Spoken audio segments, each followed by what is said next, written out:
Olá, aqui estou outra vez em nome do soberano Criador dos céus e da terra, o Senhor Jesus Cristo. Estamos prosseguindo com minha exposição da minha tradução de Gênesis. Chegamos agora ao capítulo 32, onde Deus vai tratar com Jacó e vice-versa. Primeiro vou ler versos 1 a 8, capítulo 32. Então, Jacó seguiu o seu caminho e os anjos de Deus o encontraram. E quando os viu, Jacó disse: Este acampamento é de Deus. E chamou o nome daquele lugar Maanaim. E Jacó enviou mensageiros adiante de si a Esaú, seu irmão, à terra de Seir, território de Edom, e ordenou-lhes, dizendo: Assim direis a meu senhor Esaú, assim diz Jacó, teu servo, como peregrino morei com Labão e me detive lá até agora. E tenho bois, asnos e rebanhos, e escravos e escravas, e estou informando o meu senhor para que ache beneplácito em teus olhos. Os mensageiros voltaram a Jacó, dizendo: Fomos até teu irmão Esaú, e ele está vindo a teu encontro, e 400 homens com ele. Então Jacó temeu muito e ficou angustiado, e dividiu em dois bandos o povo que com ele estava, bem como os caprinos, os bovinos e os camelos. E ele disse: Se Esaú vier a um bando e o ferir, o outro bando escapará. Você se lembra que no último vídeo foi Labão, foi embora, então agora Jacó seguindo o caminho de Gileade. Manaim significa exatamente dois bandos. Tinha o bando físico e tinha o bando espiritual, que era de Deus. O físico era de Jacó. Aliás, é a segunda vez que Jacó vê anjo. Quer dizer, a primeira vez foi em Betel, anjo subindo e descendo a escada, você se lembra? Que é a segunda vez. Pronto, vamos prosseguindo. Eu vou ler agora versos 9 a 21. É tudo muito claro, muito óbvio. Agora Jacó vai orar. Então Jacó disse: Ó Deus de meu pai Abrão, e Deus de meu pai Isaque, Jeová, que me disseste: volta para a tua terra e para a tua parentela, e te farei bem. Não sou digno de todas as misericórdias e de toda a fidelidade que tens usado para com teu servo, porque com meu cajado atravessei este Jordão e agora me tornei em dois bandos. Livra-me, rogo-te, da mão de meu irmão, da mão de Esaú, porque o temo, para que ele não venha e me fira, e a mãe com os filhos. Tu mesmo disseste: certamente te farei bem, e farei a tua descendência como a areia do mar, e pela multidão que pela multidão não se pode contar. Até aí a oração. E ficou ali aquela noite. Então tomou do que lhe veio à mão um presente para seu irmão Esaú, 200 cabras e 20 bodes, 200 ovelhas e 20 carneiros, 30 camelas de leite com suas crias, 40 vacas e 10 touros, 20 jumentas e 10 jumentinhos, e deu-os na mão de seus escravos, cada rebanho à parte, e disse a seus escravos: Passai adiante de mim e ponde espaço entre rebanho e rebanho. E ordenou ao primeiro, dizendo: Quando meu irmão Esaú te encontrar e te perguntar, dizendo: De quem és e para onde vais? E de quem são estes diante de ti? Então dirás, são de teu servo Jacó, que diz, é um presente que envio ao meu senhor, a Esaú. E eis que ele também vem atrás de nós. E ordenou também ao segundo e ao terceiro, bem como a todos os que iam atrás dos rebanhos, dizendo, falareis esta mesma palavra a Esaú quando o encontrardes. E direis também, eis que teu servo Jacó vem atrás de nós. Porque dizia, como ele mesmo, né? Eu o aplacarei com o presente que vai adiante de mim, e depois verei a sua face, talvez ele me aceitará. Assim, o presente seguiu adiante dele, mas ele passou aquela noite no arraial. Não tem nada assim estranho aqui, só quero comentar o que está no verso 11, que me venha e me fira. Esse verbo hebraico poderia ter o sentido de matar, mas Esaú não teria por que matar mulheres e crianças, mesmo que matasse Jacó. Entretanto, o próximo versículo pode implicar na matança das crianças também. Não sei, mas foi por isso que eu coloquei fira e não mate. Não tem essa coisa estranha aqui. Você vê que Jacó apela para Deus, as próprias palavras de Deus, né? Também, tá certo? Eu também teria feito a mesma coisa. Agora vamos prosseguindo. Vamos ler agora os versos 22 a 32, que vai terminar o capítulo 32. Ele levantou-se naquela mesma noite, tomou suas duas mulheres, suas duas servas e seus 11 filhos e atravessou o val do Jaboque. Tomou-os e fê-los atravessar o ribeiro. Tinha feito atravessar o que tinha, que já tinha, os animais. Com isso, Jacó ficou só. E lutou com ele um homem até o começo da alva. E vendo este, quer dizer, o homem, que não prevalecia contra Jacó, tocou a juntura de sua coxa e se deslocou a juntura da coxa de Jacó enquanto lutava com ele. E ele, quer dizer, Jacó, ele deu, o homem disse, deixa-me ir, porque a alva já começou. Porém, ele, Jacó, disse, não te deixarei ir se não me abençoares. E ele disse-lhe, qual é teu nome? Ele disse, Jacó. Então ele disse, não se chamará mais teu nome Jacó, mas Israel, pois lutaste com Deus e com os homens e prevaleceste. E Jacó pediu e disse, revela teu nome, por favor. E ele disse, porque perguntas por meu nome? E o abençoou ali.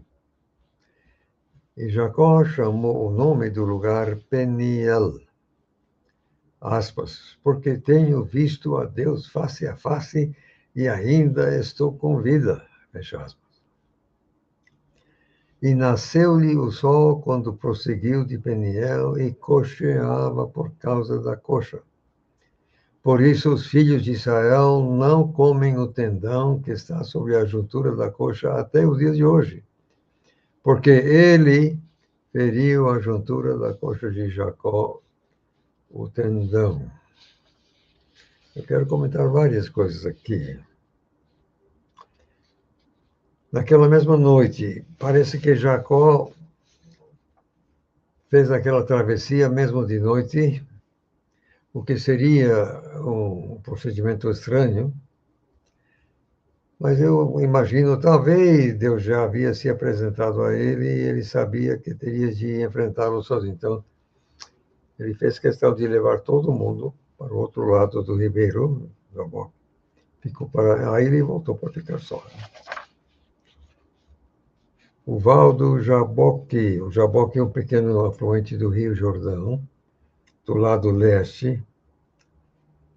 Aquele ribeiro poderia ter representado um pequeno empecilho para Esaú, que vinha do sul, mas para aplacar Esaú, Jacó não podia fazer uso daquele ribeiro. Aqui, quando diz tinha feito atravessar, que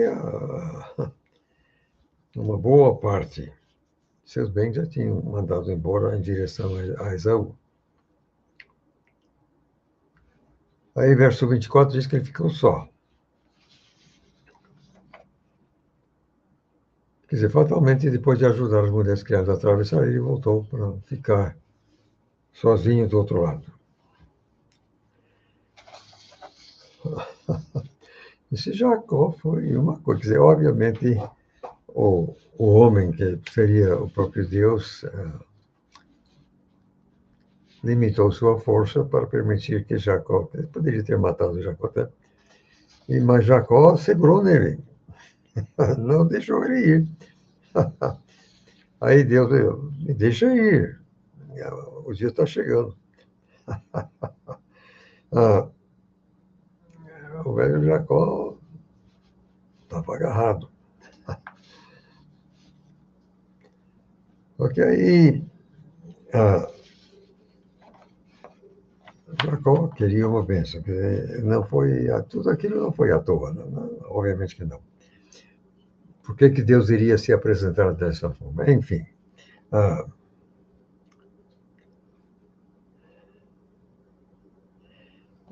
explicação que eu acho é que Deus tinha um interesse especial em Jacó, queria mudar o nome dele, e com a luta, Jacó fez jus ao nome de Israel.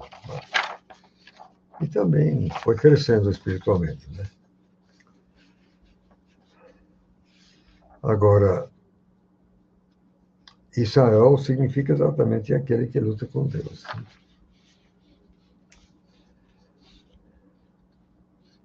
E o Deus até dizia que você lutasse com Deus. Tu lutaste. Aí, Jacó consegue sua benção. Ele chama o lugar de Peniel. O nome Peniel significa exatamente a face de Deus. E Jacó disse, vi Deus face a face. Ele sabia que era Deus. E ainda estava com vida. Aí que estava o curioso. Agora vamos prosseguindo com o capítulo 33, que agora é Jacó e Esaú. Vou ler os versos 1 a 7 para começar. Jacó levantou seus olhos e olhou, e eis que vinha Esaú e 400 homens com ele. Então distribuiu os filhos entre Lia, Raquel e as duas servas. Colocou as servas e seus filhos à frente, Lia e seus filhos atrás, e Raquel e José por último. Mas ele mesmo passou adiante deles. Jacó não escondeu-se, ele estava na frente.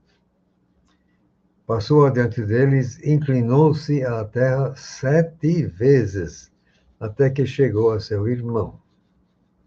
Então Esaú correu-lhe ao encontro e o abraçou, lançando-se sobre seu pescoço, e o beijou, e choraram.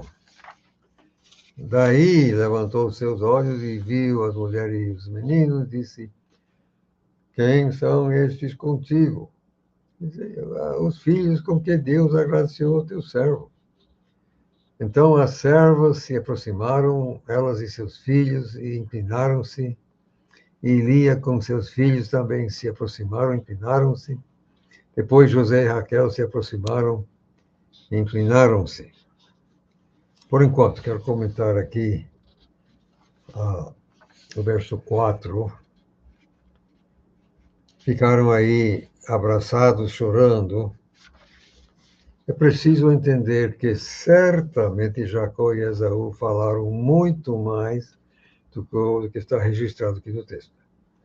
E certamente Jacó pediu notícia dos pais, fatal. E é mais do que provável que Rebeca já tivesse morrido. Ora, Sara morreu com 127 anos de idade. Rebeca tinha pelo menos 120 quando Jacó fugiu. Então já estaria com 140. Tinha ficado fora 20 anos.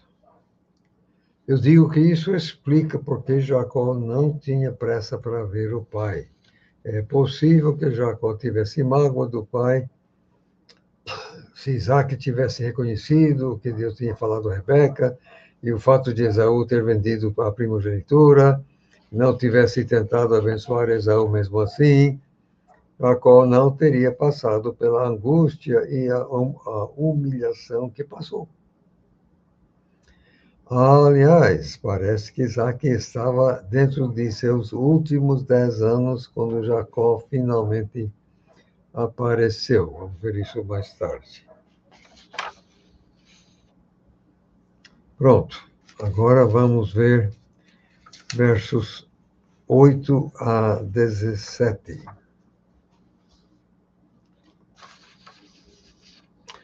Esaú disse: Que pretendes com todos esses bandos que tenho encontrado? E ele disse: Para achar beneplácito aos olhos de meu senhor. Mas Esaú disse: Eu tenho bastante, meu irmão, seja para ti o que tens. Então Jacó disse: Ora, não, se agora tenho achado beneplácito nos teus olhos, aceite o meu presente da minha mão, porque tenho visto o teu rosto como se tivesse visto o rosto de Deus, e te agradaste de mim. Aceite sim a minha bênção, que foi trazida para ti, porque Deus tem me favorecido e porque tenho de tudo. Insistiu com ele até que aceitou. Aí Esaú disse: Vamos embora, prossigamos, e eu irei adiante de ti. Mas ele dizia: Meu senhor sabe que os meninos são tenros e que tenho comigo ovelhas e vacas de leite. E se as afadigarem somente um dia, todos os rebanhos morrerão. Ora, passe meu senhor adiante seu servo, e eu irei por etapas, pouco a pouco, conforme o passo do gado que vai adiante de mim, conforme o passo dos meninos, até que chegue a meu senhor em Seir. Mas ele disse, o Esaú disse, permite então que eu deixe contigo alguns dos que são comigo. Mas ele, não, para que isso? Que eu ache beneplácito nos olhos do meu senhor. Então Esaú voltou aquele dia a Seir pelo mesmo caminho. Já Jacó partiu para Sucote e edificou para si uma casa e fez palhoças para seu gado, por isso chamou o nome daquele lugar, Sucote. Agora, quando aqui no verso 14, Jacó disse, até que chegue a meu senhor Seir, estava mentindo. Jacó não tinha intenção alguma de ir a Seir. Ele só queria se livrar de Esaú. Agora, aqui no verso 17 é muito estranho. Como é que Jacó foi edificar uma casa e depois fez palhoças para seu gado? Aliás, o nome Sucote significa exatamente palhoças. Agora, atenção, não sabemos quanto tempo Jacó ficou em Sucote, mas se construiu uma casa para si e fez palhoças para o gado, certamente ficou ali algum tempo, talvez vários anos. Estavam acostumados com tendas, eles viviam em tendas. Ah, Aliás, talvez um bom número de anos, atenção, pela questão da idade de Diná. Quando chegaram a Sucote, Ruben, o primogênito, não teria mais do que 13 anos de idade. Capítulo 30, 21 diz que Diná nasceu depois de Zebulon, que foi o sexto filho de Lia. Destarte, Diná talvez nem tivesse sequer 5 anos de idade. Para atrair as atenções de Siquém, vamos ver mais tarde, ela precisava ser uma adolescente com o corpo desenvolvido, provavelmente com pelo menos 15 anos de idade. Outra coisa, Simeão e Levi não teriam mais do que 12 e 11 anos, respectivamente, quando chegaram a Sucote. Mas para fazerem o que fizeram, lá no capítulo 34, aqueles dois massacraram todos os homens de Siquém, teriam de ser homens com plena força. Permaneceram em Sucote pelo menos 10 anos. Com certeza. Mas imagino que tenha sido entre 13 e 15, mas pelo menos 10. O tempo que ficaram perto de Siquém, que vamos ver, antes de saquear a cidade, provavelmente não foi muito. Prosseguindo, então, vamos ler os versos 18 a 20. Foi assim que Jacó chegou em segurança à cidade de Siquém, que fica na terra de Canaã, depois de deixar Padã-Arã, e acampou perto da cidade, comprou a parte do campo em que estendera sua tenda dos filhos de Amor, pai de Siquém, por 100 peças de dinheiro, seria prata. E levantou ali um altar e chamou-lhe El Elohe Israel. Só quero comentar duas coisas aqui para terminar este vídeo, que fica na terra de Canaã. No capítulo 31, verso 13, Deus ordenou a Jacó que Jacó retornasse à sua terra natal, que era Canaã. E o texto aqui está enfatizando que ele finalmente chegou lá, que Sucote era do outro lado do Jordão e, portanto, não dentro de Canaã. Finalmente o homem chega onde Deus mandou ele ir. Agora, o nome do altar é curioso, El Elohe Israel. O nome significa Deus, o Deus de Israel. Quer dizer, Jacó assumiu seu novo nome, Israel, e reivindicou um relacionamento com Deus. Para ele, isto é, o relacionamento para ele, mas talvez para a sua descendência também. Então, por hoje é só isso. Agradecemos a atenção e que Deus abençoe.